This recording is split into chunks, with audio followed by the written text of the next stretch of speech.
Hello everyone dear friends, उम्मीद करता हूं कि आप सभी ठीक होंगे, आप सभी अच्छे से होंगे और प्रिपरेशन भी अच्छे से चल रही होगी। आज जो हमारा topic that is seasons of India, जिसके आप यहां पे देख सकते हो Indian meteorological department. Meteorological department आपको पता है ना, जो वेदर क्लाइमेट के साथ डील करता है, ठीक है, वो डिपार्टमेंट जो वेदर क्लाइमेट के साथ डील करता है।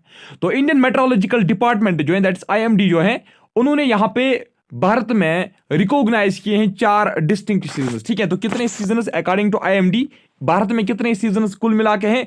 4 सीजन्स भारत में होते हैं। ठीक है, तो वो कौन कौन से सीजन है देख लीजिए। सबसे पहले है आपका कोल्ड वेदर सीजन, ठीक। उसके बाद है हॉट वेदर सीजन। उसके बाद है south west monsoon season.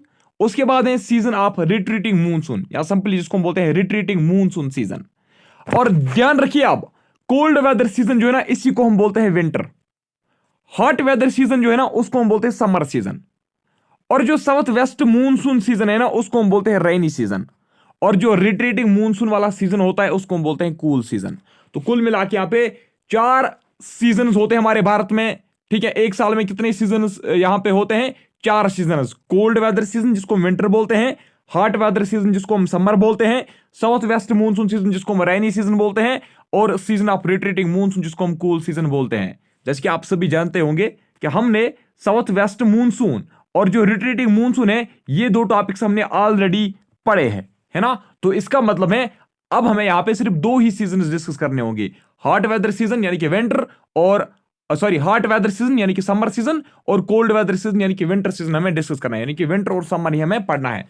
Monsoon के सीजन जो है रिट्रीटिंग मूनसून और south west monsoon rainy season जो है, ये हमने ऑलरेडी डिस्कस किया है। मैंने आपको पहले ही बोला है, अगर कुछ एक्स्ट्रा फैक्ट्स होंगे तो मैं आपको अगले लेक्चर में, वो लास्ट लेक्चर में आपको फैक्ट वाइज पढ़ाऊंगा, ठीक है, अगर कुछ पॉइंट्स होंगे, ठीक है। वरना मुझे लगता है कि हमने 100% उसका कंप्लीट किया है। तो चलिए आप देख लीजिए, विंटर सीजन से हम यहां पे स्टार्ट करेंगे।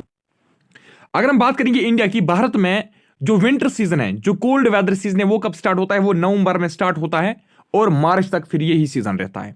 यानी कि नवंबर से लेकर मार्च तक हमारे भारत में होता है विंटर सीजन, ठीक। और ये जो विंटर सीजन होता है, पूरा जो विंटर सीजन होता है नवंबर से लेकर मार्च तक, इसमें अगर हम देखेंगे सबसे जो कोल्डेस्ट मंथ्स होते हैं वो कौन कौन से होते हैं, यानी कि जिसमें सबसे ज्यादा सर्दी होती है, तो वो है आपका दिसंबर और जनवरी। और अगर इन दोनों सीजन में से भी आपसे पूछा जाएगा कि इन दोनों सीजन में से सबसे कोल्डेस्ट कौन है, तो आपका आंसर होना चाहिए जनवरी, ठीक है। जनवरी जो है ना, January is coldest month, January is coldest month in our India, ठीक है। January is coldest month of winter season, याद रखा ना, ठीक है। तो कब स्टार्ट होता है? नवंबर में, मार्च तक कंटिन्यू रहता है। इसके बीच में दिसंबर और जनवरी जो मंथ्स आते हैं वो कोल्डेस्ट होते हैं, और जनवरी जो है वो सबसे ज्यादा सीवियर होता है, सबसे ज्यादा कोल्ड यहां पे, मतलब सबसे ज्यादा सर्दी जनवरी में ही होती है। और आपको याद रखना है, जैसे कि आपको मैंने पहले भी बोला है कि साउदर्न इंडिया में विंटर्स बिल्कुल होते ही नहीं है, ठीक है, साउदर्न इंडिया में विंटर्स बिल्कुल होते ही नहीं है। इसका मतलब है ये जो सर्दी, ये जो मैं आपको बोल रहा हूं ना, विंटर का सीजन जो मैं आपको बता रहा हूं, यहां पे हम पर्टिकुलरली किसकी बात कर रहे हैं? यहां पे पर्टिकुलरली नॉर्दर्न प्लेन्स की बात कर रहे हैं, यहां पे हम पर्टिकुलरली नॉर्दर्न इंडिया की बात कर रहे हैं, ठीक है, नॉर्दर्न इंडिया की हम बात कर रहे हैं। इसका मतलब है कि नॉर्दर्न इंडिया जो है, नॉर्दर्न इंडिया में जो विंटर सीजन है वो कब स्टार्ट होता है? वो स्टार्ट होता है नवंबर में और एंड होता है मार्च में। पर्टिकुलरली हम यहां पे बात करेंगे किसकी? नॉर्दर्न इंडिया की, नॉर्दर्न प्लेन्स की, ठीक है, क्योंकि नॉर्दर्न इंडिया में ही विंटर होता है, साउदर्न इंडिया में विंटर जो सीजन है वो नहीं होता है, ठीक है। हाँ, थोड़ी सी सर्दी वगैरह उठती है, लेकिन वहां पे विंटर, खास कोई विंटर होता नहीं है, ठीक है। अगर हम देखेंगे भारत का जो मीन टेम्परेचर रहता है, यानी कि नॉर्दर्न इंडिया का जो मीन टेम्परेचर रहता है, वो कितना रहता है? 21 डिग्री सेल्सियस रहता है विंटर के टाइम पीरियड में। विंटर के सीजन में भारत का कितना टेम्परेचर रहता है? Average temperature 21 degree Celsius over most parts of northern India. और नाइट टेम्परेचर जो होगा, नाइट टेम्परेचर बहुत लो होता है, ठीक है। कभी कभार जो नाइट का टेम्परेचर है ना, वो बहुत लो होता है। अगर आप अपने जम्मू कश्मीर की बात करोगे, पंजाब की बात करोगे, राजस्थान की बात करोगे, कभी कभार क्या होता है, माइनस में टेम्परेचर होता है ना, आपने देखा होगा। तो बिलो फ्रीजिंग पॉइंट, यानी कि below 0 degree Celsius, -1, -2 degree Celsius का टेम्परेचर रहता है, फिर देखा होगा आपने, ठीक है। Actually winter is only experience in northern India, जो मैंने आपको पहले ही बोला। एक्चुअली जो विंटर है ना, विंटर सिर्फ कहां पे देखा जाता है हमारे भारत में? सिर्फ नॉर्दर्न पार्ट में, नॉर्दर्न इंडिया में, यानी कि 2/3 जो हमारा कंट्री है, ठीक है, 2/3 जो एरिया है ना, 2/3 जो हमारा एरिया है कंट्री का, वहां पे हमें विंटर सीजन देखने को मिलता है। ठीक है, जो ये जो 2/3 है ना, इसमें कौन आता है? इसमें हमारे सिर्फ नॉर्दर्न प्लेन्स आते हैं और नॉर्थ ईस्टर्न स्टेट्स आते हैं। जो साउदर्न 1/3 पार्ट है, वहां पे पेनिनसुलर रीजन जो है, मतलब वहां पे कोई भी विंटर वगैरह नहीं होता है। There is no well defined cold weather season. कहां पे? साउदर्न इंडिया की मैं बात कर रहा हूं, पेनिनसुलर प्लेट्यूज की मैं बात कर रहा हूं, पेनिनसुलर रीजन की मैं बात कर रहा हूं, वहां पे ऐसा कोई भी सीजन नहीं होता है। ठीक है, तो reason behind severe winter in northern parts of India. तो ऐसे क्या वजूहात हैं, ऐसे क्या वजूहात हैं जिनकी वजह से नॉर्दर्न इंडिया में बहुत ज्यादा सर्दी होती है और साउदर्न इंडिया में होती ही नहीं है? सबसे पहले, अगर आपको याद होगा, मैंने आपको पहले ही बताया है कि साउदर्न इंडिया जो है वो कहां पे पड़ता है? वो ट्रॉपिकल रीजन में पड़ता है, यानी कि वो इक्वेटर के नजदीक पड़ता है ना। ये ट्रॉपिक ऑफ कैंसर, ये इक्वेटर, ठीक है, यहां पे हमारा कश्मीर वगैरह। तो जो जो जो रीजन इक्वेटर के नजदीक होंगे वो तो गर्म होंगे, वो तो साल भर गर्म होंगे, वो तो जनवरी, फरवरी, मार्च, अप्रैल, मई, जून बराबर दिसंबर तक वो गर्म रहते हैं ना, जो इक्वेटर के नजदीक होंगे, जो ट्रॉपिक्स में पड़ते हैं। तो इस तरीके से हमारा जो साउदर्न इंडिया भी तो इक्वेटर के नजदीक है। इसका मतलब क्या है कि यहाँ पे तो साल भर क्या रहने वाला है? गर्मी ही रहने वाला है। ठीक है, यहाँ पे कोई भी विंटर वगैरह नहीं होगा। अब हमारे नॉर्दर्न इंडिया में फिर विंटर क्यों है? नॉर्दर्न इंडिया में विंटर्स इसलिए हैं क्योंकि ये इक्वेटर से बहुत दूर है। आप देख सकते हो यहाँ पे ट्रॉपिक ऑफ कैंसर, ये पहले ट्रॉपिक ऑफ कैंसर, फिर यहाँ पे इक्वेटर आता है। ठीक है, यानी कि हमारा जो नॉर्दर्न वाला पार्ट है ना, नॉर्दर्न वाला पार्ट बहुत दूर है, बहुत दूर है इक्वेटर से, इसीलिए हमारे यहाँ पे बहुत ज्यादा सीवियर विंटर्स होते हैं। और भी कुछ वजूहात हैं, वो भी हम देखेंगे। चलिए देखिए, सबसे पहले, being far away from moderating influence of sea, it experience continental type of climate. जो मैंने आपको पहले ही बोला, कंटिनेंटल क्लाइमेट क्या होता है? जब गर्मी होगी तो बहुत ज्यादा गर्मी होगी, जब सर्दी होगी तो बहुत ज्यादा सर्दी होगी। ठीक है, कंटिनेंटल क्लाइमेट में आपको पहले लेक्चर में समझाया था, याद है ना आपको। इसके बाद, snowfall in near by Himalayan ranges creates cold wave situation. Himalayan ranges, ये तो जाहिर सी बात है, हिमालयन रेंजेस में जो स्नोफॉल होगी, ठीक है, उससे वहां से जो विंड्स उठेंगे वो क्या होंगे? वो कोल्ड विंड्स होंगे ना। तो उसकी वजह से भी क्या होता है? नॉर्दर्न इंडिया जो है, नॉर्दर्न इंडिया में बहुत ज्यादा सर्दी होती है। और क्या होता है? और एक वजह भी इसका, और एक रीजन भी इसका है, दैट इज अराउंड फरवरी के टाइम पीरियड में क्या होता है? कोल्ड विंड्स कहां से आते हैं? कैस्पियन सी से। कैस्पियन सी आपको पता है ना कहां पे है? Caspian Sea Turkmenistan, Russia, Iran, Kazakhstan, Azerbaijan, नाम तो सुना होगा आपने, मैप भी आपने, आई होप आपने मैप भी देखा होगा। अब आपको यहाँ पे उसके साथ कोई लेना देना है नहीं मैप के साथ, बस इतना याद रखना, कैस्पियन सी कहाँ पे है? ये अजरबैजान, ये तुर्कमेनिस्तान, रशिया, ईरान और कजाकिस्तान में, मतलब इसका बेसिन है। ठीक है, तो ये जो है ना, फरवरी में वहां से कोल्ड विंड्स उठते हैं। ठीक है, फरवरी में कैस्पियन सी से कोल्ड विंड्स उठते हैं। क्या उठते हैं? ठीक है, कोल्ड विंड्स उठते हैं, और वो जो कोल्ड विंड्स उठते हैं ना, वो यहाँ पे कोल्ड वेव लाते हैं। कहां पे? नॉर्दर्न इंडिया में। जब वो घुसते हैं ना, तो यहाँ पे फिर उसकी वजह से भी सर्दी जो है वो बढ़ती है। ठीक है, उसकी वजह से यहाँ पे फॉग, फ्रॉस्ट वगैरह वो जो साथ में लाती हैं, तो वो जो है ना, वो चीजें फिर हमारे नॉर्दर्न इंडिया में भी अप्लाई होती हैं। जैसे कि आपने देखा होगा, हमारे जम्मू एंड कश्मीर में भी, पर्टिकुलरली मैं अपने कश्मीर डिवीजन की बात करूंगा, तो यहाँ पे क्या होता है? बहुत ज्यादा फॉग होता है, देखा होगा आपने। ठीक है, this is hardly any region, there is hardly any seasonal change in distribution pattern of temperature in coastal areas because of moderating influence of sea and proximity to equator. अब अगर हम बात करेंगे कोस्टल एरियाज की, winter season जो है ना, winter season में कोस्टल एरियाज का क्या हाल होता है? विंटर सीजन में कोस्टल एरियाज का क्या हाल होता है? ये अरबियन सी, ये हमारे कोस्टल एरियाज, ये बे ऑफ बंगाल, ये हमारे कोस्टल एरियाज। आपको ये रीजन वगैरह नहीं पूछे जाएंगे, बस कुछ मोटे मोटे पॉइंट्स आपको याद रखने हैं। ठीक है, लेकिन फिर भी कंसेप्ट क्लियर होना चाहिए।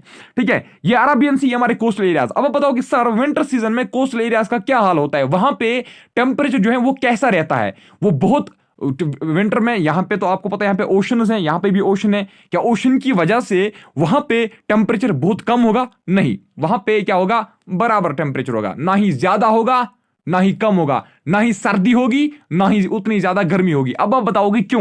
क्योंकि मैंने आपको पहले ही भी बोला है कि जो कोस्टल एरियाज है ना, कोस्टल एरियाज में मैरीन टाइप ऑफ क्लाइमेट होता है। मैरीन टाइप का मतलब क्या होता है? जब गर्मी होगी तो वहां पे, जब मतलब पूरे भारत में ज्यादा गर्मी होगी तो यहां पे आपको गर्मी जो है ना वो उतनी ज्यादा नहीं दिखेगी। ठीक है, यानी कि प्लीजेंट वेदर होता है। ठीक है, मॉडरेट नॉर्मल टेम्परेचर होता है, ना ही ज्यादा सर्दी ना ही ज्यादा गर्मी। ठीक है, ऐसे आप कह सकते हो, ठीक है। तो यहां पे ऐसा क्यों होता है, विंटर में भी कोस्टल एरियाज तो सर्द होने चाहिए, लेकिन ये सर्द क्यों नहीं है, ये कोस्टल एरिया सर्द क्यों नहीं है? जैसे कि आपको पता है, ये जो हमारे कोस्टल प्लेन्स हैं, ये जो हमारे कोस्टल एरियाज हैं, ये साउदर्न इंडिया में पड़ते हैं।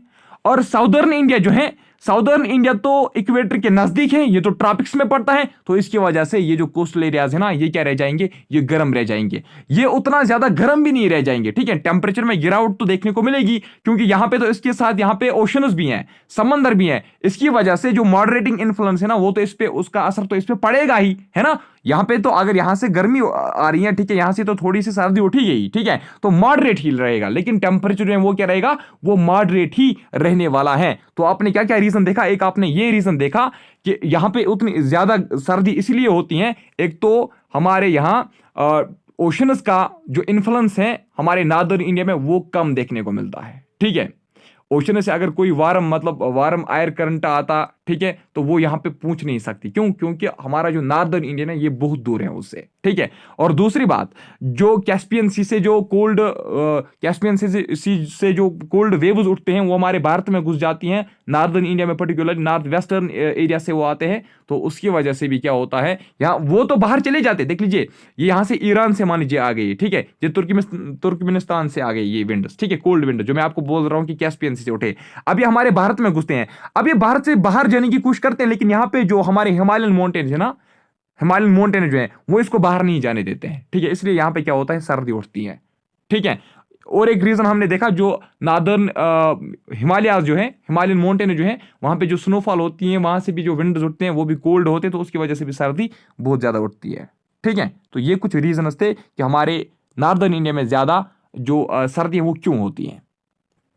और उसके बाद आपने ये भी देखा कि अगर हम कोस्टल एरियाज की बात करेंगे, विंटर्स में भी कोस्टल एरियाज जो है ना, कोस्टल एरियाज में उतनी टेम्परेचर में डिफरेंस नहीं आती है, ठीक है। क्यों, क्योंकि मॉडरेटिंग इन्फ्लुएंस होता है समंदर का, और वो इक्वेटर के नजदीक होता है, ठीक है। एक साइड से गर्मी और एक साइड से थोड़ा सा सर्द हवा, ठीक है। तो मतलब मॉडरेटेड टेम्परेचर रहता है विंटर में भी।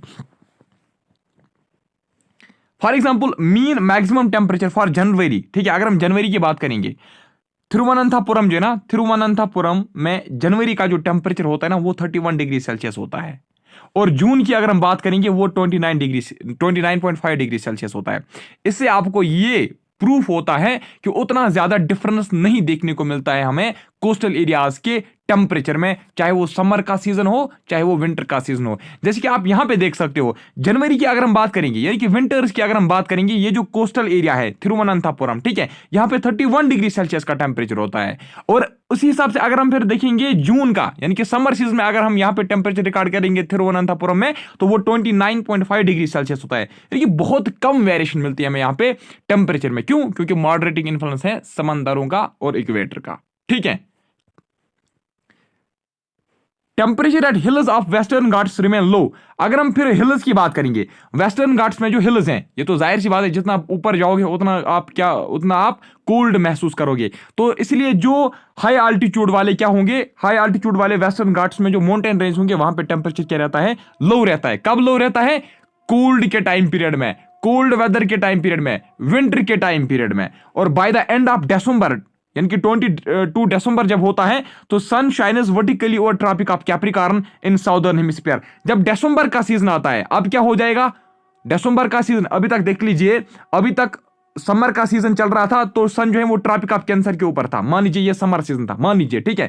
तो जब समर का सीजन होता है, ट्रॉपिक ऑफ कैंसर पे सन होता है, तो नॉर्दर्न इंडिया बहुत गर्म होता है। क्यों, क्योंकि नॉर्दर्न इंडिया जो है ना, ये ट्रॉपिक ऑफ कैंसर के बहुत नजदीक होता है, ठीक। और अब जब दिसंबर का टाइम पीरियड आता है, तो ये इक्वेटर, ये ट्रॉपिक ऑफ कैंसर और ये ट्रॉपिक ऑफ कैप्रिकॉर्न, तो अब सन यहां पूछता है, अब मुझे बताइए, जब ये दिसंबर का सीजन पूछता है, सन जो है वो ट्रॉपिक ऑफ कैप्रिकॉर्न पे पूछता है, अब मुझे बताइए कौन सा रीजन ज्यादा हॉट हो जाएगा, ज्यादा रीजन जो हॉट हो जाएगा वो हमारा साउदर्न रीजन हॉट हो जाएगा, है ना। क्यों, क्योंकि ये ट्रॉपिक ऑफ कैप्रिकॉर्न के नजदीक ही अब आ जाएगा, है ना, ये इससे ज्यादा हॉट होगा, है ना।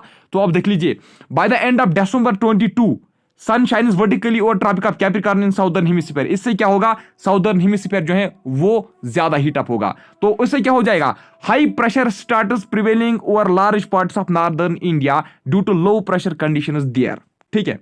High pressure starts prevailing over large parts of northern India. देख लीजिए, जब दिसंबर में जब नॉर्दर्न इंडिया से सन लौट के आएगा दिसंबर में, 22 दिसंबर के बाद जब सन नॉर्दर्न इंडिया से लौट के आएगा, जाएगा साउदर्न हेमिस्फीयर में, जाहिर सी बात है सन लौट के जाएगा अब, यानी कि direct sun rays northern India पे नहीं पड़ेगी। इसका मतलब है नॉर्दर्न इंडिया का जो टेम्परेचर वो क्या हो जाएगा, डाउन हो जाएगा। और जब नॉर्दर्न इंडिया का टेम्परेचर डाउन हो जाएगा, इसका मतलब यहां का जो एटमॉस्फेरिक प्रेशर है वो क्या हो जाएगा, वो इंक्रीज हो जाएगा। यही यहां पे लिखा गया है, high pressure starts prevailing over large parts of northern India. ठीक है, क्यों? क्योंकि टेम्परेचर डिक्रीज हुआ है due to low temperature conditions there, क्योंकि यहां का जो टेम्परेचर नॉर्दर्न इंडिया का वो लो हो गया और उसका प्रेशर भी अब क्या हो जाएगा, हाई हो जाएगा। मैंने आपको बोला यहां पे नॉर्दर्न इंडिया में हाई प्रेशर होता है, लेकिन कितना होता है, कितना नॉर्मली कितना प्रेशर होता है विंटर सीजन में नॉर्दर्न इंडिया में, तो वो होता है 1050 इंटू 1020 MB। ठीक है, 1015 टू 1020 MB आप याद रखना, ये नॉर्मल प्रेशर होता है। कहां पे होता है नॉर्मल प्रेशर, नॉर्दर्न इंडिया में। कब होता है ये विंटर के टाइम पीरियड में होता है। अब आप बताओगे सर ये MB क्या होता है, ये मेगाबाइट है क्या? नहीं, MB का मतलब होता है मिली बार। ठीक है, याद रखना मिली बार। मिली बार क्या है आप, ये यूनिट है। ठीक है, ये एटमॉस्फेरिक प्रेशर को मेजर करने का एक यूनिट है। ठीक है, एटमॉस्फेयर भी एक वन एटमॉस्फेयर जो है ना, वन एटमॉस्फेयर 01 शायद 1013 MB के बराबर होता है। एग्जैक्टली मुझे याद नहीं है, शायद यही है, लेकिन चेक करना। ठीक है, और ये तो नहीं पूछेगा, लेकिन आपको इससे गर्ज है MB क्या होता है, दैट्स मिली बार। ठीक है, वन एटमॉस्फेयर को फिर इसमें हम कन्वर्ट करते हैं मिली बार में। ठीक है, सिंपली याद रखना कि नॉर्मल प्रेशर जो होता है नॉर्दर्न इंडिया के ऊपर, तो वो होता है 1015 to 1020 millibar. However pressure is comparatively low in southern India. तो विंटर्स में क्या होता है, प्रेशर लो कहां पे होता है, प्रेशर लो होता है हमारी साउथ इंडिया में। वहां पे प्रेशर लो क्यों होगा, क्योंकि वहां का जो टेम्परेचर है वो तो हर वक्त हाई होता है। जब यहाँ पे विंटर होगा हमारे ऊपर नॉर्दर्न इंडिया में, यहाँ का जो टेम्परेचर है वो कम होता है और इसीलिए प्रेशर क्या होगा, प्रेशर ज्यादा होगा। तो ये यहाँ पे कहा गया है कि normally pressure varies 1015 to 1020 MB, however pressure is comparatively lower in southern India. ठीक है, लोअर क्यों होगा, क्योंकि टेम्परेचर यहाँ का ज्यादा है। अब यहाँ पे नेक्स्ट पॉइंट में लिखा गया है आइसोबार। पहले आप समझ लीजिए आइसोबार क्या होता है, मैं आपको दिखाता हूं आइसोबार क्या होता है। देखिए आइसोबार क्या होता है, आइसोबार जो ना ये एक लाइन होती है। क्या होती है, वीडियो चल रही है ना, हाँ। आइसोबार जो है ना ये एक लाइन होती है। कहां पे होती है लाइन, मैप में एक लाइन ड्रा की जाती है। अब ये आइसोबार हमें क्या रिप्रेजेंट करती है, ठीक है, ये आइसोबार जो है ना ये क्या दिखाती है, आइसोबार उन ये जो है ना ये उन जगहों को रिप्रेजेंट करती है। ठीक है, ये उन जगहों को रिप्रेजेंट करती है जिनका जो एटमॉस्फेरिक प्रेशर है ना, एटमॉस्फेरिक प्रेशर जिनका सेम होगा ना, जिन रीजन्स का, जहां पे यानी कि वो रीजन जहां पे एटमॉस्फेरिक प्रेशर सेम होगा ना, तो वहां से ये आइसोबार क्या होती हैं, शाबाश, वहां से ये आइसोबार गुजरती हैं। जैसे कि मैं आपको दिखाऊं, प्रैक्टिकली मैं आपको दिखाऊंगा। ये जो है ना ये मान लीजिए एक आइसोबार है, ये यहां से आइसोबार निकली, ये वाली लाइन। ठीक है, ये जहां जहां से ये गुजरेगी ना, जहां जहां से ये गुजरेगी, मान लीजिए ये जो है ना ये आइसोबार जो है इसकी रीडिंग जो है ये 1019 है। ठीक है, ये 1000 ये 1019 MB का। ठीक है, यानी कि ये जो लाइन है ना, ये जो लाइन है ये डिनोट कर रही है कि यहां का जो एटमॉस्फेरिक प्रेशर है, यानी कि जिन रीजन से ये गुजरेगी वहां का जो एटमॉस्फेरिक प्रेशर है वो 1019 है। ठीक है, यानी कि ये लाइन डिनोट करती है एटमॉस्फेरिक प्रेशर कितना है, 1019। अब जिस जिस रीजन से ये गुजरेगी, ऐसे ऐसे ऐसे जैसे यहां पे गुजरी है, ठीक है, जिन रीजन से ये गुजरेगी ना, उसका मतलब है वहां के जो रीजन है ना, वहां के रीजन में जो एटमॉस्फेरिक प्रेशर है ना वो 1019 है। ठीक है, यानी कि जहां से ये लाइन गुजरेगी उन तमाम रीजन्स का जो एटमॉस्फेरिक प्रेशर है ना वो सेम है। कितना है, 1019। समझ में आया ना। मान लीजिए नेक्स्ट इस तरीके से आप समझ लीजिए, मान लीजिए ये 1000, मान लीजिए यहां पे ये 1000, ये लाइन जो है ये 1000 MB, ये 1000 MB रिप्रेजेंट कर रही है। ठीक है, यानी कि ये लाइन जो है ना ये चीज रिप्रेजेंट कर रही है कि जिन रीजन से ये गुजरेगी वहां का जो एटमॉस्फेरिक प्रेशर है वो कितना होगा, 1000 MB। तो ये यहां से गुजरेगी, यहां से गुजरेगी, यहां से गुजरेगी। इसका मतलब है जयपुर में, चंडीगढ़ में और राजस्थान में, यहां जैसलमेर में कितना एटमॉस्फेरिक प्रेशर है, 1000 MB। ठीक है, समझ में आया ना। अब देख लीजिए यहीं पे मैं आपको एक पिक्चर दिखाता हूं, एक सेकेंड,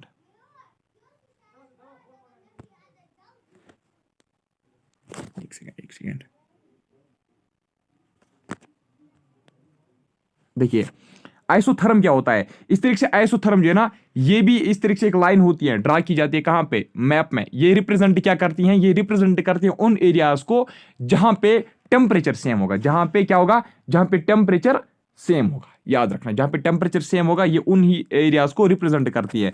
फॉर एग्जांपल देख लीजिए, यहां ये जो है ना, ये दिखाता है, ये लाइन जो है ये दिखाती है 20 डिग्री सेल्सियस। अब जहां जहां से ये गुजरेगी, जहां जहां से गुजरेगी, तो वहां का मतलब, वहां का उसका मतलब ये है कि उन रीजन्स का जो टेम्परेचर है वो 20 डिग्री सेल्सियस है। ठीक है, जैसे कि आप यहां पे देख सकते हो, ये कहां से गुजरती है, गुजरात से। इसका मतलब गुजरात में 20 डिग्री सेल्सियस है। गुजरात के बाद ये यहाँ पे कहाँ आती है, मध्य प्रदेश में। इसका मतलब मध्य प्रदेश में भी कितना है, 20 डिग्री सेल्सियस। उसके बाद यहाँ झारखंड चली जाती है, इसका मतलब झारखंड में भी कितना है, 20 डिग्री सेल्सियस। ठीक है, इस तरीके से यहाँ पे आप देख सकते हो 15 डिग्री सेल्सियस की कहाँ कहाँ से गुजरती है। ठीक है, तो समझ में आया ना, आइसोथर्म क्या होता है। आइसोथर्म वो लाइन होती है जो रिप्रेजेंट करती हैं उन रीजन्स को जहां पे क्या होगा, टेम्परेचर सेम होगा। और आइसोबार जो है ना, वो एक वो लाइन होती है जो उन रीजन्स को रिप्रेजेंट करती हैं जहां पे एटमॉस्फेरिक प्रेशर सेम होगा। ठीक है, यहां तक।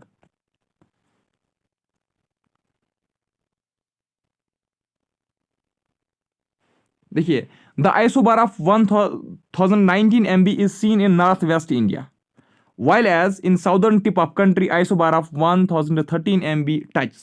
ठीक है, तो देखिए, अगर आपसे कोई पूछेगा कि कितना प्रेशर होता है, कितना प्रेशर होता है विंटर के सीजन में नॉर्दर्न इंडिया में, कितना प्रेशर होता है और साउदर्न इंडिया में कितना प्रेशर होता है। ठीक है, तो आपको याद रखना है 1019 MB होता है। ठीक है, 1019 MB कहां पे होता है, नॉर्थ वेस्ट इंडिया में, यानी कि नॉर्दर्न इंडिया में। ठीक है, नॉर्थ वेस्ट इंडिया में यानी कि नॉर्दर्न इंडिया में 1019 MB होता है प्रेशर, और साउदर्न इंडिया में कितना होता है, 1013 MB का प्रेशर होता है। ठीक है, याद रखा ना। तो नॉर्मली कितना होता है, 1015 to 1020। ठीक है, इसके बीच में होता है।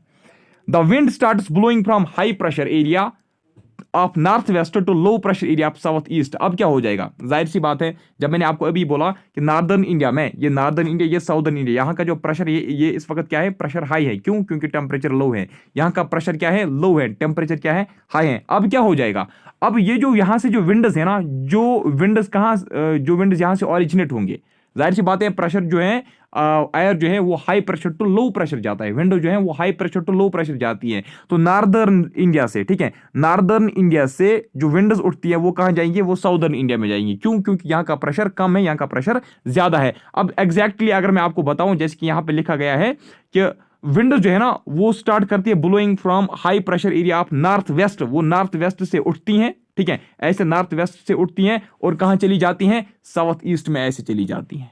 ठीक है, समझ में आया ना। इसका मतलब है यहां का प्रेशर, नॉर्थ वेस्ट का प्रेशर बहुत ज्यादा होता है और यहां का कम होता है, इसलिए इस डायरेक्शन में जा रही है। ठीक है, समझ में आया अब। तो अगर हम बात करेंगे इन, ये जो विंड उठती हैं, ये जो wind north west to south east जा रही है, इसकी जो वेलोसिटी है वो कितना होता है, वो होती है 3 to 5 kilometre per hour. The winds are influenced by topography. और देख लीजिए, मैंने आपको बोला कि नॉर्थ वेस्ट से ये उठती हैं विंड्स और कहां चली जाती हैं, साउथ ईस्ट में जाती हैं। तो अब ये कहा जाता है कि ये जो विंड्स उठती है ना, यहां से विंटर के टाइम पीरियड में जो विंड्स नॉर्दर्न इंडिया से उठती हैं, जो नॉर्थ वेस्ट से उठती हैं और साउथ ईस्ट में चली जाती हैं, तो क्या ये डायरेक्टली जाती हैं, स्ट्रेट जाती हैं, बीच में इसकी कोई रुकावट आ सकती है क्या? हाँ, रुकावट आ सकती है। कैसे आएगी, देख लीजिए, मान लीजिए यहाँ पे ये प्लेन एरिया है, तो ये जो विंड्स है ना, ये ऐसे ही चलेंगे, प्लेन एरिया में ऐसे ही चलेंगे। ठीक है, स्ट्रेट चलेंगे। मान लीजिए अगर यहाँ पे कोई भी, जैसे यहाँ पे कोई माउंटेन आ गया ऐसे, ठीक है, तो ये अपना जो डायरेक्शन है ना, ये जो विंड्स हैं ये ऐसे आएंगी, यहाँ से ऐसे विंड स्ट्रेट आएंगे और ये अपना डायरेक्शन चेंज भी कर सकती हैं ऐसे। ठीक है, या तो यहां से जाएंगी। ठीक है, यानी कि जो टोपोग्राफी है ना, यानी कि position of mountains, land, river वगैरह जो है ना, वो भी इस पे इफेक्ट करती हैं। पर्टिकुलरली माउंटेन जो है ना, माउंटेन इस पे बहुत ज्यादा इन्फ्लुएंस करती है विंड्स पे। ठीक है, यानी कि वो इनकी डायरेक्शन जो है ना वो चेंज करवा सकती हैं। ठीक, winds are influenced by topography of regions. For example जैसे कि आप यहाँ पे देख सकते, दे आर वेस्टर्ली, ये है यहाँ पे आर, ये आर नहीं है, याद रखना, दे आर वेस्टर्ली और north westerly down the Ganga valley. Ganga valley की अगर हम बात करेंगे तो गंगा वैली में ऐसे वो नॉर्थ वेस्टर्ली जाते हैं। ठीक है, नॉर्थ वेस्टर्ली चली जाती हैं। ठीक, और they become northerly in Ganga Brahmaputra delta. अगर हम फिर गंगा ब्रह्मपुत्र डेल्टा की बात करेंगे तो वहां पे वो क्या चलते हैं, नॉर्दर्ली चलते हैं। मान लीजिए यहाँ पे ऐसे आ गए और फिर जैसे ही कहां पे पूछते हैं, गंगा ब्रह्मपुत्र डेल्टा में, बांग्लादेश के नजदीक, तो वो अपना जो है डायरेक्शन वो चेंज कर देती है। ठीक है, they are free from influence, they are, एक सेकंड, दे आर फ्री, कहाँ गया, एक second, as they are clearly north easterly और बे of Bengal because they are free from influence of topography. अब अगर हम बात करेंगे, देख लीजिए, मान लीजिए इंडिया है ना, ये हमारा बे ऑफ बंगाल है, यहाँ से वो चल के आ गई, ठीक है, ऐसे डेल्टा में पूछ गई, अब उसको नीचे जाना है। जब वो बे ऑफ बंगाल के ऊपर जाएगी तो यहाँ पे क्या वो डिविएशन दिखाएगी, क्या यहाँ पे उसका डायरेक्शन चेंज होगा? नहीं चेंज होगा। क्यों? क्योंकि ये जो है ना, ये जो बे ऑफ बंगाल है ना, यहाँ पे कोई भी माउंटेन वगैरह उसको तो है नहीं, ठीक है, जो उसका जो मतलब डायरेक्शन है वो चेंज करेगी, ठीक है। तो यहाँ पे ऐसी कोई टोपोग्राफी है नहीं जो इसकी डायरेक्शन चेंज करेगी, तो यहाँ से वो क्या जाती है, फिर स्ट्रेट जाती है, ठीक है। ज्यूरिंग विंटर्स, तो याद रखना यहाँ पे क्या कहा गया है, ये पॉइंट जो है ना, ये आपको नोट करना है, जो डायरेक्शन आपको नोट करनी है।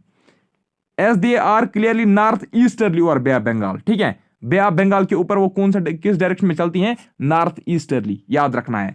During winters weather in India is pleasant, ठीक है, वेदर प्लीजेंट होता है, ठीक। The pleasant weather conditions however at intervals are disturbed by shallow cyclonic depressions, Mediterranean western disturbance जिनको बोलते हैं, originating over the east Mediterranean sea and travelling eastwards across west Asia, Iran, Afghanistan, Pakistan before they reach north western parts of India.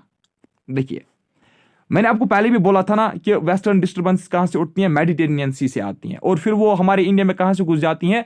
Western India से या north western state से वो हमारे India में घुस जाती हैं। अब देख लीजिए, जो यहां से ये इस पॉइंट में ये लिखा गया है कि हमारे इंडिया का जो वेदर है ना, वो बिल्कुल प्लीजेंट रहता है, मतलब शांत रहता है, ठीक है। सर्दी है बिल्कुल, हाँ जी, उतनी ज्यादा सर्दी भी नहीं है, लोग सह सकते हैं, ठीक है, वो बर्दाश्त कर सकते हैं। लेकिन अब क्या होता है कि ये जो जब वेस्टर्न डिस्टर्बेंस आते हैं, वेस्टर्न डिस्टर्बेंस कहां से ओरिजिनेट होते हैं? मेडिटेरेनियन सी से।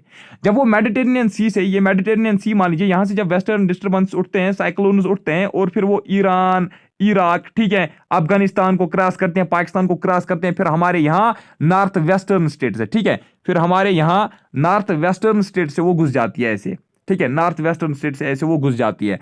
अब वो बाहर जाने की जब कोशिश करते हैं तो यहाँ पे हिमालयन माउंटेन से वो उनको ट्रैप करती हैं, क्या करती हैं? ट्रैप करती हैं, वो उनको बाहर जाने नहीं देती है, ठीक है। उसकी वजह से क्या होता है, यहाँ पे फिर बारिशें होती हैं, ठीक है, हिली एरिया जो होंगे वहां पे क्या होता है, वहां पे स्नोफॉल होती है। अब ये जो मेडिटेरेनियन सी से जो ये साइक्लोन्स उठते हैं ना, वो क्या करते हैं, उनमें जाहिर सी बात है, उनमें क्या होगा, उनमें मॉइस्चर होगा, है ना, उनमें मॉइस्चर कंटेंट होगा।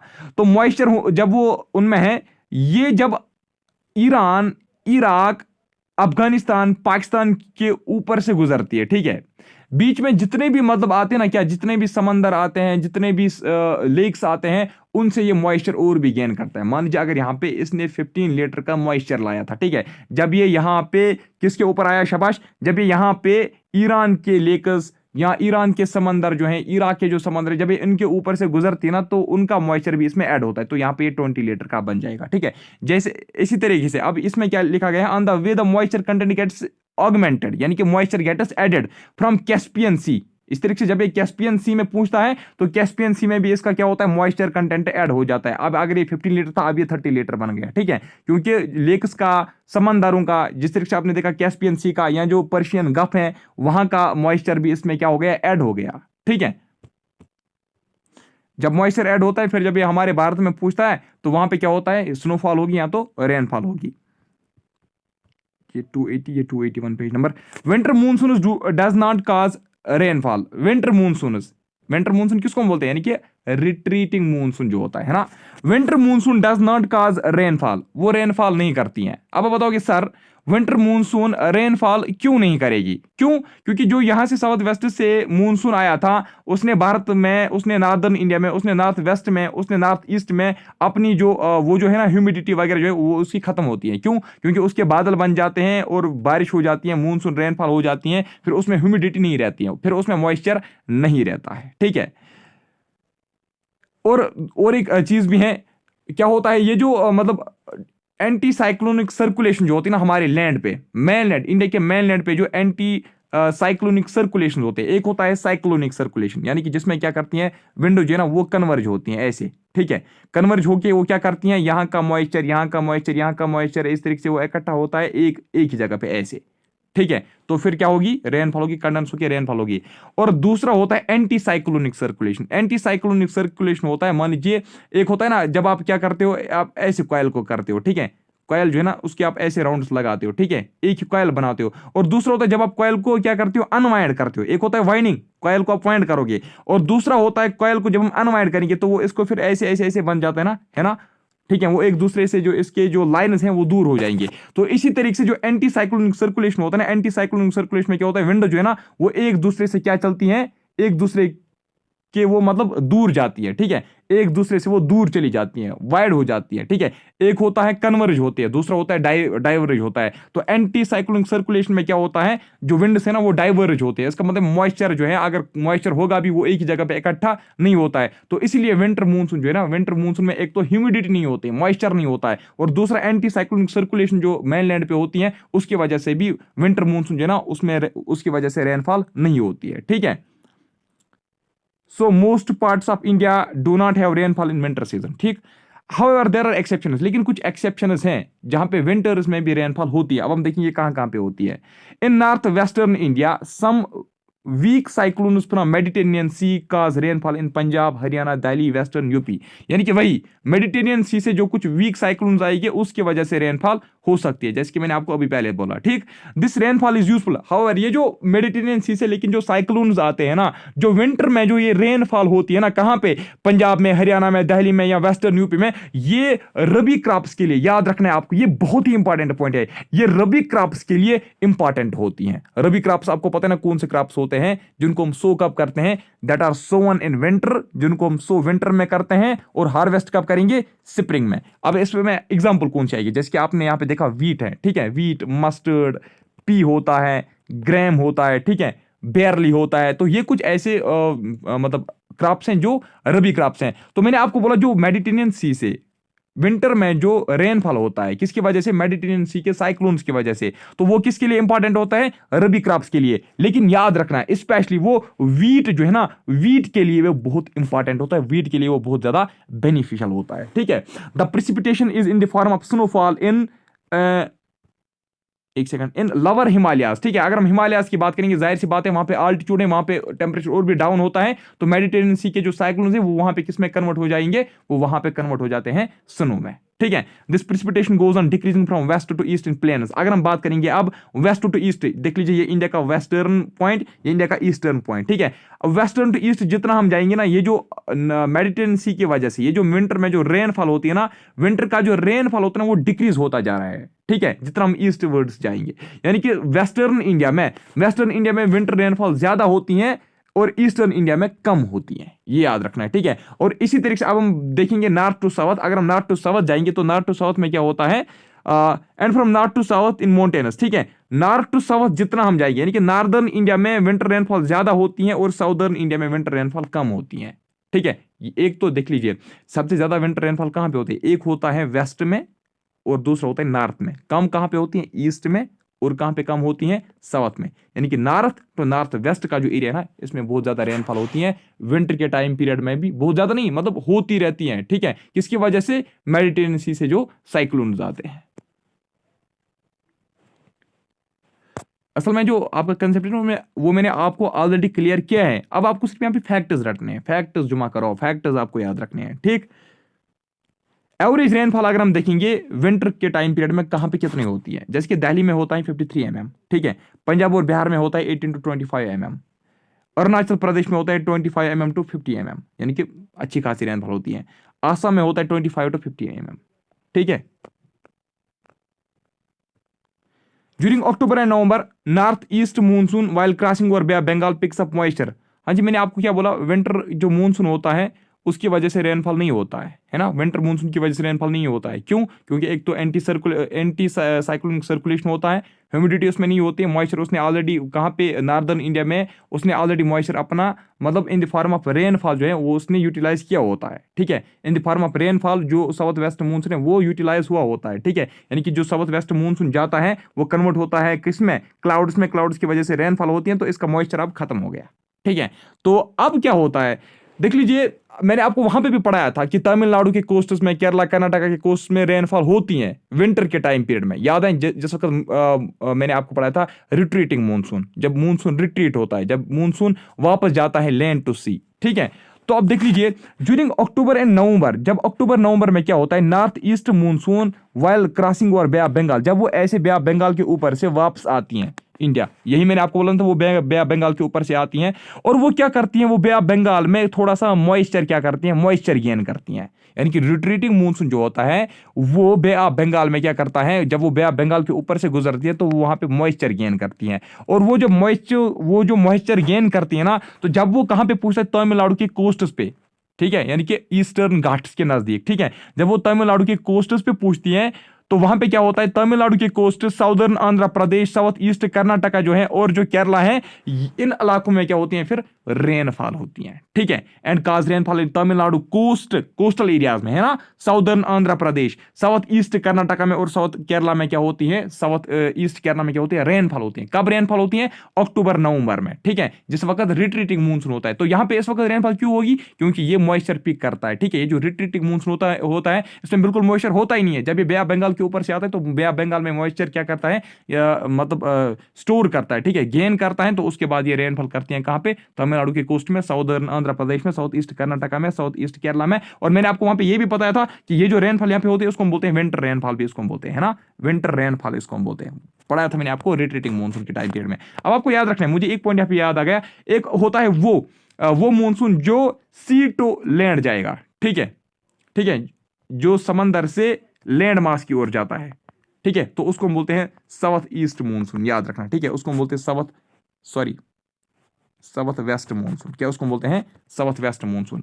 अब वो वाला वो मानसून जो लैंड टू सी आएगा, ठीक है, लैंड मास टू सी आएगा, ठीक है, तो उसको हम क्या बोलते हैं, उसको हम बोलते हैं रिट्रीटिंग मानसून। क्या उसको बोलते हैं, रिट्रीटिंग मानसून और नॉर्थ ईस्ट मानसून। ये आप नोट कीजिए, ठीक है। यानी कि जब रिट्रीटिंग मानसून होता है ना, तो वो कौन सा डायरेक्शन फॉलो करता है, नॉर्थ ईस्ट, ठीक है, यानी कि नॉर्थ ईस्ट से वो ऑरिजिनेट होते ना, हम लेते ना जहां से ऑरिजिनेट होती ना विंड, हम फिर उसी तरीके से उसका नाम भी देते हैं। जैसे कि ये जो है ना, ये नॉर्थ ईस्ट से स्टार्ट होंगे ना ये विंडोज, ठीक है, ये मानसून नॉर्थ ईस्ट से स्टार्ट होगा ना, नॉर्थ ईस्टर्न स्टेट से, तो इसलिए हम इसको बोलते हैं नॉर्थ ईस्टर्न विंड, ठीक है, नॉर्थ ईस्टर्न मानसून। और ये वाला जो है ये अरबियन सी से स्टार्ट होता है ना ये मानसून, तो इसलिए हम इसको बोलते हैं south west monsoon. The higher seasonal rainfall of about 75 centimeter between October and December occurs along these coasts। तो ये वाले जो कोस्ट मैंने आपको बताया ना, तमिलनाडु, आंध्र प्रदेश, कर्नाटका, केरला, तो यहाँ पे कितनी रेनफॉल होती है विंटर के टाइम पीरियड में, 75 सेंटीमीटर। तो यहां तक था हमारा विंटर सीजन, ठीक है। अब हम देखेंगे summer season.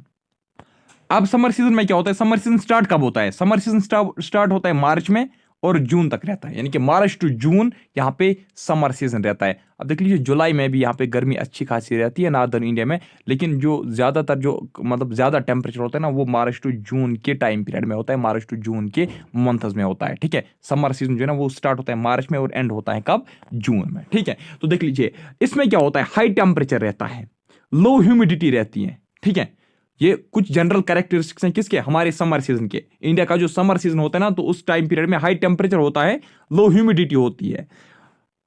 Hence this season is also called hot weather season। तो आपको याद रखना है summer season of India is also called hot weather season, या इसको हम बोलते हैं हॉट ड्राई समर सीजन भी इसको हम बोलते हैं। और कभी कभार जो समर सीजन है ना, इसको भारत में क्या कहा जाता है, it is pre monsoon period, याद रखना। तो प्री मूनसून पीरियड हम किस सीजन को बोलते हैं, समर सीजन को। As the sun starts northward movement, अब देख लीजिए जाहिर सी बात है दिसंबर 22 दिसंबर के बाद कहाँ जाता है, ट्रॉपिक ऑफ कैंसर में जाता है, सॉरी ट्रॉपिक ऑफ कैप्रिकॉर्न के ऊपर फिर सन मतलब मूवमेंट करता है, ठीक, रोटेशन करता है, रोटेशन नहीं करता है, सॉरी ये मैंने आपको ग्लोब देखा है ना, ट्रॉपिक ऑफ कैंसर, इक्वेटर और ट्रॉपिक ऑफ कैप्रिकॉर्न। तो समर के टाइम पीरियड में सन कहाँ पे होता है, ट्रॉपिक ऑफ कैंसर के ऊपर होता है, ठीक। और ये जो ट्रॉपिक ऑफ कैप्रिकॉर्न पे कब होता है, दिसंबर के टाइम पीरियड में, यही मैंने आपको बोला था ना। तो जब अब सन कहाँ पे होता है, as the sun starts northward movement towards tropic of Cancer, so temperature starts rising in north India. अब जाहिर सी बात है समर सीजन में टेम्परेचर कहाँ का राइज होगा, नॉर्थ इंडिया का जो टेम्परेचर है वो राइज होगा। तो टेम्परेचर जो है वो कितना होता है, एवरेज टेम्परेचर याद रखना है समर सीजन में नॉर्थ इंडिया का एवरेज टेम्परेचर कितना होता है, 32 डिग्री सेल्सियस, ठीक है। इसको कॉम्प्लिकेटेड नहीं बनाना है, ठीक है, बस सिंपल आसान शब्दों में आप इसको अपने नोट्स पे लिख लीजिए कि एवरेज टेम्परेचर जो होता है नॉर्दर्न इंडिया का समर सीजन में वो होता है 32 degree Celsius. In March highest day temperature of about 38 degree Celsius occurs in Deccan plateau. अगर हम मार्च की बात करेंगे, मार्च में सबसे ज्यादा जो टेम्परेचर देखने को मिलता है वो डेक्कन प्लेटू में देखने को मिलता है, ठीक है, मार्च में, मार्च में 38 डिग्री सेल्सियस होता है टेम्परेचर, कहाँ पे, डेक्कन प्लेट में। While in April temperature ranging between 38 to 43 degree Celsius are found in Gujarat and Madhya Pradesh. फिर जब कहाँ का, फिर जब अप्रैल का टाइम पीरियड आता है तो अप्रैल के टाइम पीरियड में 30 to 43 डिग्री सेल्सियस का टेम्परेचर देखने को मिलता है। कहाँ पे देखने को मिलता है, गुजरात और मध्य प्रदेश में। अब देख लीजिए डिफरेंट मंथ्स में आप देखोगे डिफरेंट जगह जो है ना, डिफरेंट जगहों में मतलब डिफरेंट टाइम पीरियड पे हॉट टेम्परेचर होता है। जैसे कि आपने यहाँ पे देखा, यहाँ पे जो डेक्कन प्लेटू है ना, डेक्कन प्लेटू में हाईएस्ट टेम्परेचर किस मंथ में होता है, मार्च के मंथ में होता है। कितना होता है, 38 डिग्री सेल्सियस। और अब अगर हम बात करेंगे गुजरात और मध्य प्रदेश की, यहाँ पे सबसे ज्यादा टेम्परेचर कब होता है, अप्रैल के टाइम पीरियड में। तो कितना होता है, 38 to 43 डिग्री सेल्सियस के बीच में होता है। लेकिन समर सीजन जो है ना, पूरे भारत का जो समर सीजन है वो मार्च टू क्या होता है, जून होता है ना, मार्च टू जून होता है। ठीक, तो कुछ इलाकों में आप देखोगे मार्च में ज्यादा टेम्परेचर, कुछ अप्रैल में, कुछ मई, कुछ जून में होगा। ठीक है, कुछ रीजन्स में। इन मई, अब हम देख लीजिए मई में क्या होता है, heat belt moves further north. मई में जब सन जो है ना, जब वो फर्दर ट्रॉपिक ऑफ कैंसर पे होता है तो उससे क्या होता है, and in north western part of India temperature around 48 degree Celsius are recorded. यानी कि मई का जो पीरियड होता है ना, मई का जो मंथ है, मई मंथ में सबसे ज्यादा टेम्परेचर कहां पे होता है, नॉर्थ इंडिया में और नॉर्थ वेस्टर्न स्टेट्स में। नॉर्थ के स्टेट्स में और नॉर्थ वेस्टर्न के स्टेट्स में कितना होता है temperature, 48 degree Celsius. Hot weather season in south India is mild.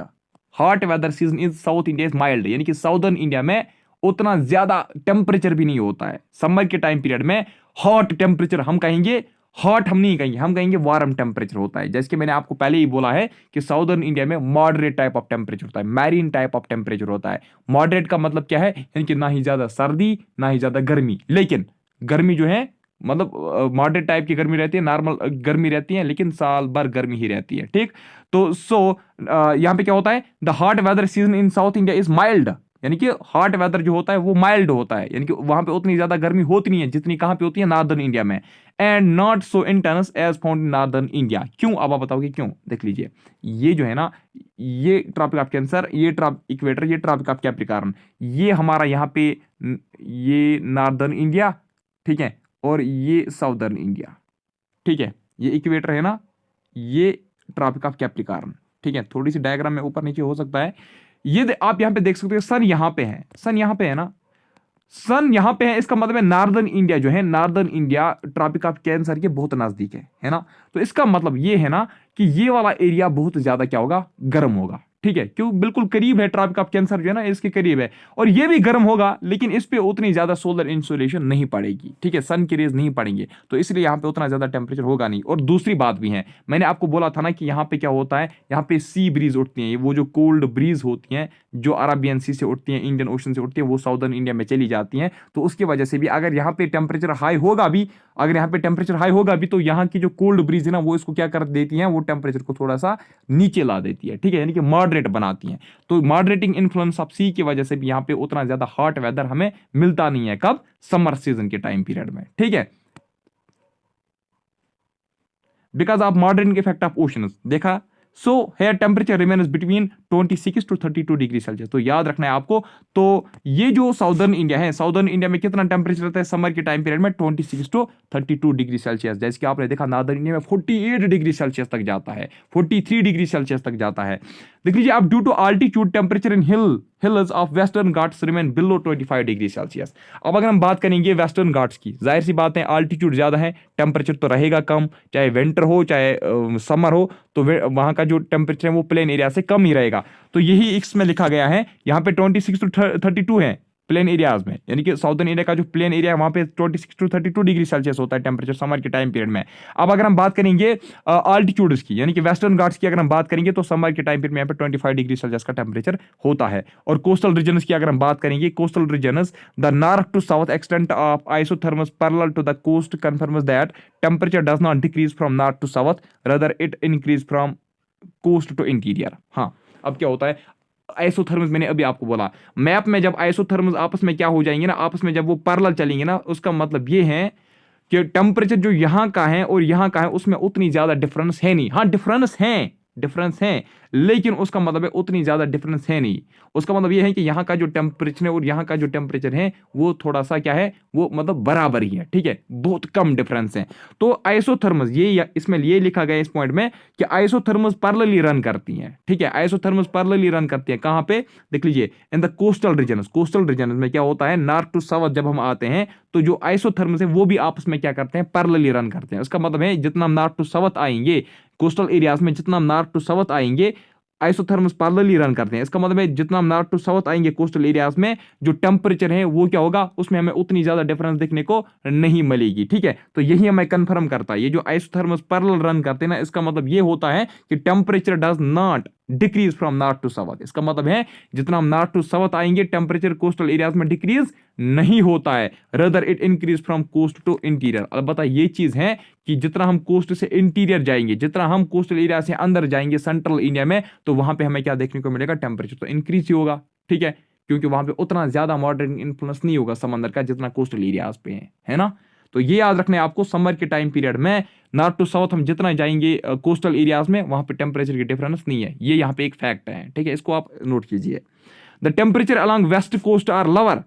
Temperature along west coast, अगर हम अब वेस्ट कोस्ट की बात करेंगे, temperature along west coast are lower than those prevailing on east coast due to prevailing westerly winds. हाँ, westerly विंडर्स से क्या होगा, जो टेम्परेचर है ना, टेम्परेचर जो वेस्टर्न पे कोस्ट पे है वो ज्यादा होता है, किससे, ईस्टर्न कोस्ट से, यानी कि ईस्टर्न कोस्ट पे टेम्परेचर कम होता है, ईस्टर्न कोस्ट पे टेम्परेचर क्या होता है, कम होता है। और ये जो वेस्टर्न कोस्ट है, वेस्टर्न कोस्ट पे टेम्परेचर थोड़ा सा क्या होता है, ज्यादा होता है। अब बताओगे सर यहाँ पे समर सीजन में टेम्परेचर कम क्यों होता है, क्योंकि यहाँ पे जो है ना, यहाँ पे विंड्स उठती हैं, ठीक है, यहाँ पे कुछ विंड्स इफेक्ट करती हैं, ठीक है, ईस्टर्न कोस्ट को। The highest temperature are recorded in May, but in certain areas June is month of highest temperature। तो आपको याद रखना है, हाईएस्ट टेम्परेचर समर सीजन का हाईएस्ट टेम्परेचर कब देखा जाता है, मई और जून में। कुछ रीजन्स में मई में ज्यादा टेम्परेचर होता है और कुछ रीजन्स में जून में सबसे ज्यादा टेम्परेचर होता है, ठीक है। तो कोल्ड की अगर हम बात करेंगे, सबसे ज्यादा कोल्डेस्ट मंथ्स कौन होते हैं, दिसंबर और जनवरी, लेकिन मोर सीवियर कौन होता है, जनवरी। और यहाँ पे अगर हम देखेंगे मई और जून में सबसे ज्यादा टेम्परेचर होता है, ठीक है, समर सीजन में। In fact highest temperature are recorded just before the onset of south west monsoon, यानी कि साउथ वेस्ट मूनसून आने से पहले, साउथ वेस्ट मूनसून आने से पहले सबसे हाईएस्ट टेम्परेचर देखा जाता है, ठीक है, साउथ वेस्ट मूनसून आने से पहले सबसे हाईएस्ट टेम्परेचर देखा जाता है, यानी कि जून के टाइम पीरियड में, ठीक है, जून के मंथ में सबसे ज्यादा टेम्परेचर देखने को मिलता है। इन मेनी इन मई के टाइम पीरियड में highest temperature is recorded in Rajasthan, यानी कि राजस्थान में अगर हम देखेंगे, राजस्थान में सबसे ज्यादा हाईएस्ट टेम्परेचर कब होता है, मई के मंथ में। कितना होता है, 48 डिग्री सेल्सियस।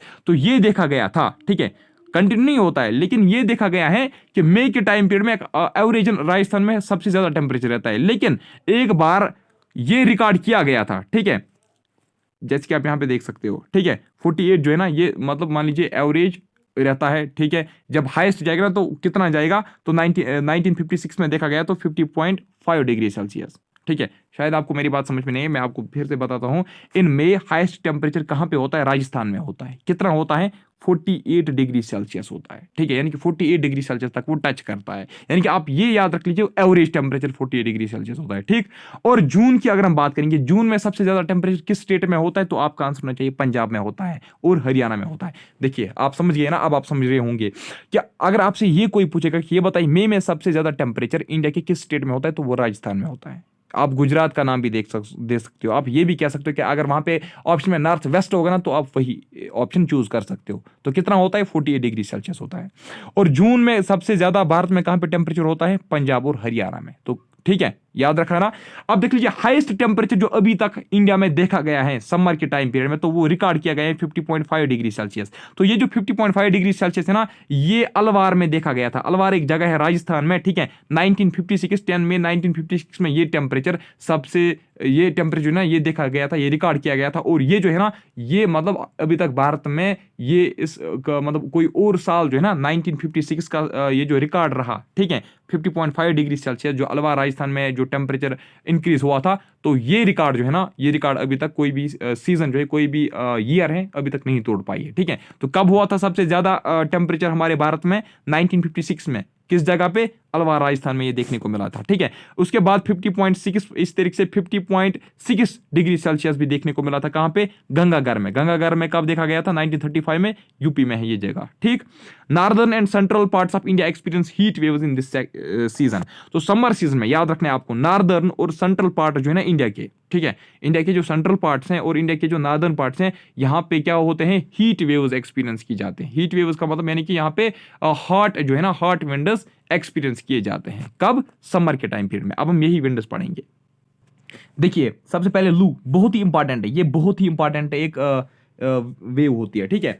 देख लीजिए, ये जो है ना ये हॉट होती है। लू जो है ना ये हॉट ड्राई डस्ट लेडन, यानी कि इसमें डस्ट भी होती है, ठीक है। ये जो साइक्लोन आता है ना, ठीक है, ये जो हीट वेव आती है ना, ये हॉट होती है, ड्राई होती है, यानी कि इसमें मॉइस्चर वगैरह नहीं होता है, डस्ट लेडन होता है और ऑप्रेसिंग होता है, यानी कि बहुत ज्यादा परेशान करती हैं लोगों को। और इसलिए लोग, आपने देखा होगा, नॉर्थ वेस्टर्न के जो लोग होते हैं और नॉर्दर्न के जो लोग होते हैं वो प्रेफर करते हैं शरबत, ठीक है, फिर वो शरबत पीते हैं, सुना होगा आपने, ठीक है। तो लू क्या होता है? Hot dry dust laden wind होता है, ठीक है। ये कहां पे ब्लो होता है? ये नॉर्दर्न प्लेन्स में ब्लो होता है, ठीक है। फ्रॉम कहां से ये स्टार्ट होती है? Punjab to Bihar with higher intensity between Delhi and Patna, ठीक है। देख लीजिए, hot dry dust laden oppressing wind blow in northern plains from Punjab to Bihar with higher intensity at Delhi and Patna. याद रखना है आपको, यानी कि ये पंजाब, बिहार, दिल्ली, पटना, ठीक है। पंजाब, बिहार, दिल्ली, पटना में ये सबसे ज्यादा इफेक्ट करती है, ठीक है। अब आपसे अगर कोई पूछेगा कि ये बताइए, लू जो होता है ना, ये जो साइक्लोन है, इसके साइक्लोन नहीं सॉरी, ये जो हीट वेव है, इसकी इंटेंसिटी सबसे ज्यादा कहां पे होती है? इसकी इंटेंसिटी सबसे ज्यादा दिल्ली और पटना के बीच में होती है, यानी कि दिल्ली और बिहार के बीच में जो रीजन है ना, वहां पे इसकी इंटेंसिटी सबसे ज्यादा होती है, ठीक है। एक्चुअली क्या होता है, जब बहुत लंबे ड्यूरेशन क्लास होती है ना, तो इसमें फिर इंसान जो है ना, इसका ध्यान भी भटक जाता है। लेकिन क्या करूं, आपका सिलेबस जल्दी कंप्लीट करना है, आपकी एग्जाम्स भी जल्दी मतलब होंगे, इसीलिए। कहां से स्टार्ट होती है? It starts blowing in 9 AM, ठीक है। मॉर्निंग पीरियड में लू जो है ना, ये मॉर्निंग पीरियड में स्टार्ट होती है, ठीक है, 9 AM में स्टार्ट होती है and rich maximum intensity in afternoon, ठीक है। और सबसे ज्यादा इसका कब, मतलब इसका जो असर है वो सबसे ज्यादा कब होता है? आफ्टरनून के टाइम पीरियड में, यानी कि 12 से लेकर 1 बजे तक, ठीक है, 12 से लेकर 1 बजे तक दिन में इसका जो इंटेंसिटी है वो ज्यादा होती है। लेकिन स्टार्ट कब होती है? 9 AM में, ठीक है। और कभी कभार ये मिडनाइट में, यानी कि ये रात के टाइम पीरियड में कभी चलती रहती है, ठीक है, ये हीट वेव। और इसका जो टाइम पीरियड है, ठीक है, तो कितने टाइम पीरियड के लिए लू उठती हैं? तो ये 3 से लेकर 10 दिनों के बीच का जो है ना टाइम पीरियड, इसमें ये जो लू है ना, ये ब्लो होती रहेगी, ठीक है। और स्पीड इसकी कितनी होती है? 30 to 40 किलोमीटर लू की स्पीड होती है, ठीक। They lie in zone of ITCZ in north west India, ठीक है। ITCZ जहां पे क्या होता है? जहां पे टेम्परेचर बहुत ज्यादा होता है, मैंने आपको पहले भी बोला है, ITCZ में टेम्परेचर बहुत ज्यादा होता है। वहां पे क्या होते हैं? जो ईस्टर्लीज होते हैं, जो ट्रेड विंड से होते हैं, वो आपस में क्या होते हैं? शाबाश, वो आपस में वहां पे मीट अप होते हैं। यही बोला था ना मैंने आपको। तो याद रखना है आपको, इंडिया में ये ITCZ के नजदीक, ठीक है, ITCZ के नजदीक जो है ना लू जो है, लू वहीं से उठती है, ठीक है। नेक्स्ट है आंधीज। आंधीज का लिटरली मीनिंग ब्लाइंडिंग स्टॉर्म, ठीक है। तो ब्लाइंडिंग स्टॉर्म या आंधीज, आपसे पूछा जाएगा कि ये बताइए, आंधीज आर लिटरली नोन एज, तो आपको बोलना है ब्लाइंडिंग स्टॉर्म, ठीक है। दे आर लोकली कॉल्ड आंधीज, ठीक है, यानी कि ब्लाइंडिंग स्टॉर्म को लोकल नेम का क्या दिया गया है? आंधीज, ठीक है। आंधी का मतलब ये होता है तेज रफ्तार वाली हवाएं, है ना। लेकिन ये क्या होती है? ये बहुत ये हीटेड होती है, ठीक है, ये हॉट होती है और ड्राई होती है, इसमें मॉइस्चर वगैरह नहीं होती है।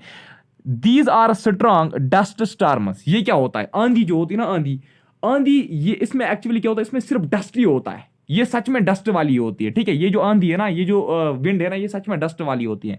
These are strong dust storms which move like a solid wall of dust and sand, यानी कि इसमें इतनी ज्यादा सैंड होती है, इतनी ज्यादा डस्ट होती है, ठीक है, बहुत ज्यादा इसमें डस्ट होती है। ये याद रखना है आपको, आंधी जो है ना, आंधी में बहुत ज्यादा डस्ट होती है, सैंड होती है, ठीक। और ये ओरिजिनेट कहां से होती है? ये ओरिजिनेट होती है छोटा नागपुर प्लेटू से, और मूव करती हैं फिर नॉर्थ ईस्टर्न स्टेट्स में, यानी कि आसाम, मेघालय, मिजोरम वगैरह में फिर ये क्या करती हैं? मूव करती हैं। कहां से स्टार्ट होते हैं? लेकिन छोटा नागपुर प्लेटू से।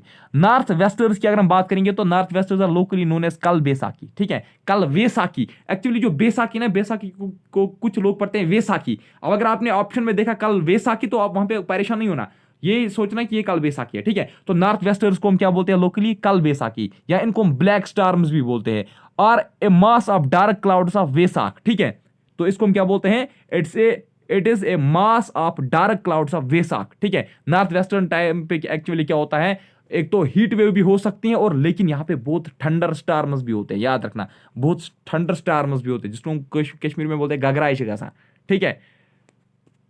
डोल बजते हैं कहां पे, आसमान में, है ना।